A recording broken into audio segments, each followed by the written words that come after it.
Salut à tous, c'est Adrien D. Aujourd'hui, mercredi 21 décembre 2016, je vais faire une vidéo tutoriel sur Calculate Linux, comment installer VMware Player sur Calculate Linux.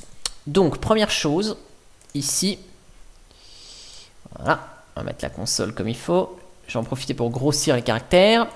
Première chose, déjà, il faut mettre à jour Calculate Linux avec la commande cl update. Le temps que ça se mette à jour, j'en profite pour vous montrer les petits paquets qui sont disponibles dans Calculate Linux qui contiennent le mot VMware. Donc on a le VMware Player, c'est le, si vous voulez, c'est le VMware, le client léger VMware de virtualisation, donc il permet juste de faire jouer des machines virtuelles et de les personnaliser.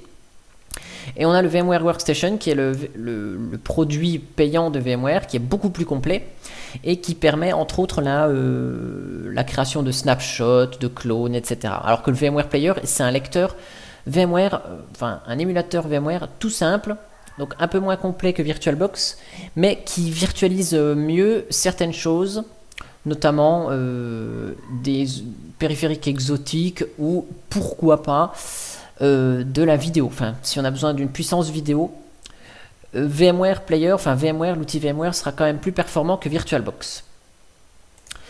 Donc là, avec la commande cl update, vous mettez à jour la distribution. Donc je vais attendre que ce soit terminé. En fait, pourquoi on met à jour Calculate Linux? Pour la simple et bonne raison, c'est qu'en fait, quand on va installer VMware Player, ici, il va nous installer les VMware modules, qui sont les modules noyaux. Et vu qu'ils vont se compiler sur le noyau en cours d'exécution, eh ben, vaut mieux que le noyau qui est en train de tourner, ce soit le dernier, et qu'il soit, enfin, au moins, que ce soit le noyau à jour.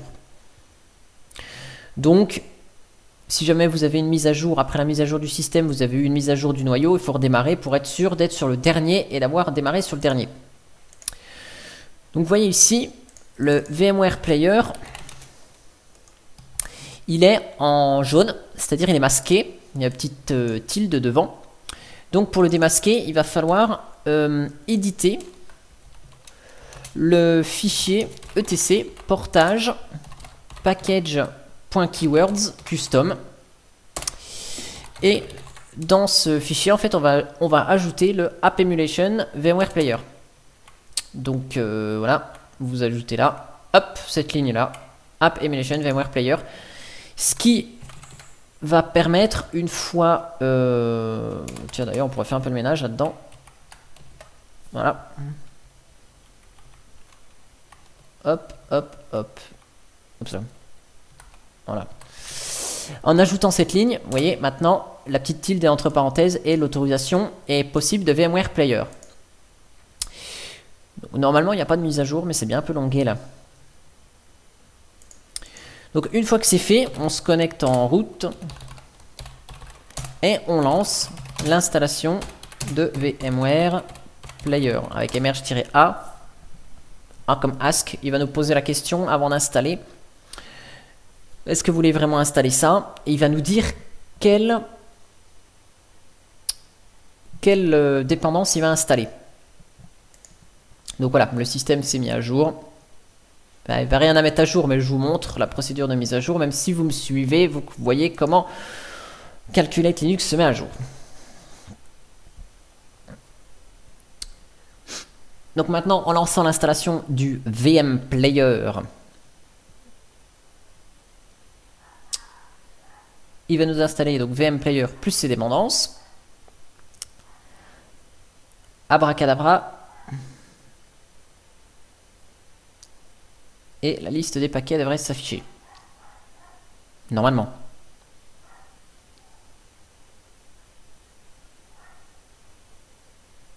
Suspense. Alors bien sûr, la procédure d'installation, elle est identique si vous avez le VMware Workstation. Il faut installer le paquet VMware Workstation. Sauf que lui, il n'est pas masqué. Voilà. Mais c'est exactement le même principe. Il fonctionne de la même façon. Voilà, donc là, je vais mettre yes. Pardon, yes. Donc là, on voit qu'il va installer certaines dépendances. libpng, patchelf, libart, lgpl, libgcrypt, VMware Tools. Donc il va installer les VMware Tools. Startup Notification, PCSC Elite, et puis donc le VM Player, et bien sûr les modules qui va compiler pour pouvoir faire fonctionner les cartes réseau, il y a quoi? Il y a les cartes réseau, le pilote vidéo, etc. Ça correspond au module VirtualBox module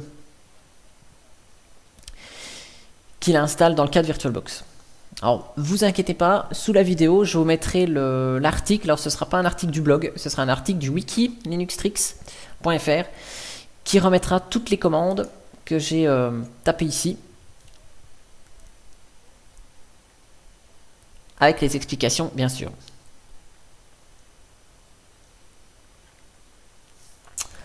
Voilà, donc le VM Player. Alors là, il va...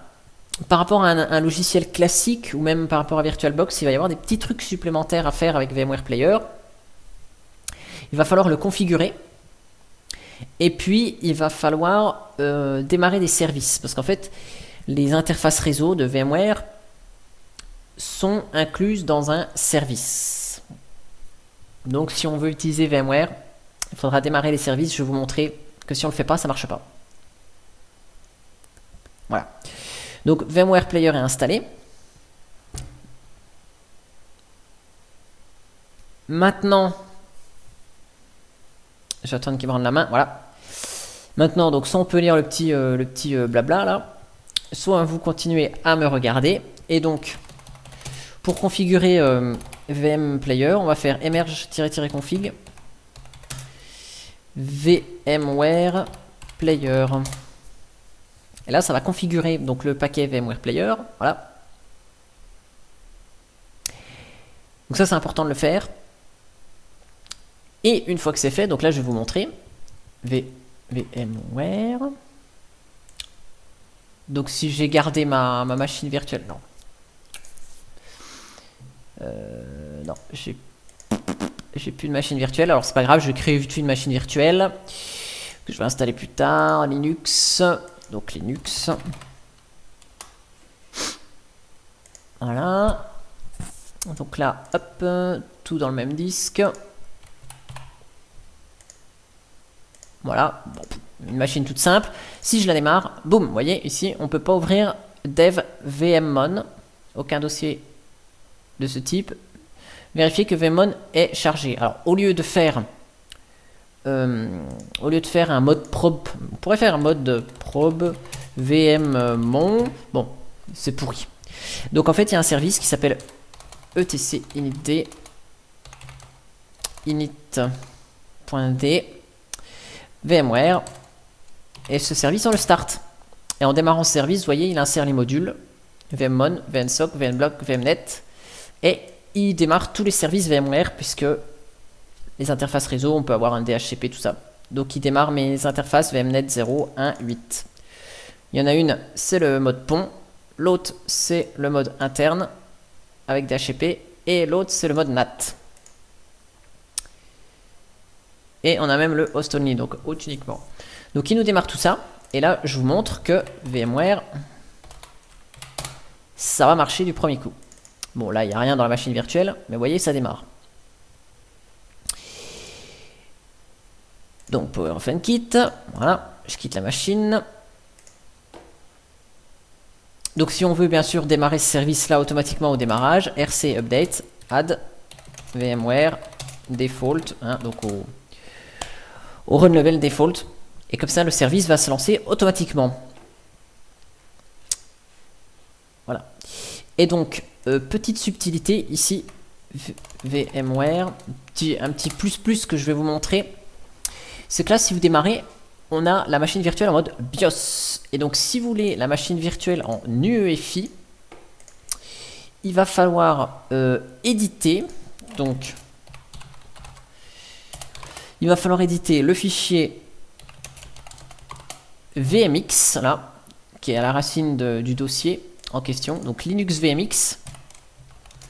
Et il va falloir rajouter la ligne, donc firmware égale EFI. Et en faisant ça, donc je pense que le VMware Workstation permet de le faire via une case à cocher. Mais en faisant ça, maintenant on démarre la machine. Et c'est l'UEFI de VMware qui se met en route. Voilà. C'est un inconvénient du VM Player, c'est qu'il manque des options. Mais l'avantage, c'est qu'il est gratuit pour une utilisation. Ici, c'est marqué non commercial. Donc moi, VMware, il était déjà installé avant. Donc il m'a pas posé la question. Mais la première fois que vous lancez VMware, si jamais vous l'avez jamais installé, jamais lancé, il vous demande de mettre une adresse email ou une clé, si vous avez une clé achetée pour VMware. Donc moi, j'ai mis juste mon email. Et puis on peut démarrer après le logiciel comme ça. Vous pouvez mettre n'importe quoi hein, comme mail. Merde. Je pense que... je vais regarder si je peux vous remettre la fenêtre. Non. Là, vous avez une petite fenêtre qui vous dit de mettre soit une adresse email, soit la clé en question. Et donc là, je vous montre bien que dans les paramétrages, vous pouvez pas mettre UEFI là. Hein. Vous pouvez pas sélectionner UEFI ou BIOS. Merde. Voilà, vous avez mémoire, processeur, tac tac tac, sur une carte display. Mais nulle part on a la possibilité de mettre de l'UEFI. Là c'est tout ce qui concerne le disque, processeur, mémoire, général. Donc là voilà, power, dossier partagé.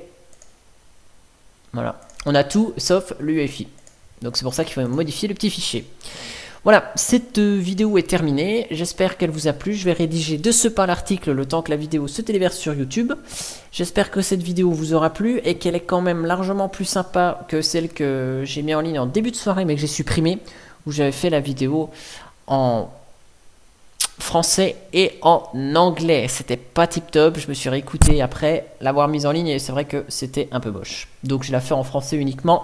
Je pense que c'est mieux pour vos petites oreilles. Voilà, sur ce, je vous dis à bientôt pour une prochaine vidéo. Allez, ciao!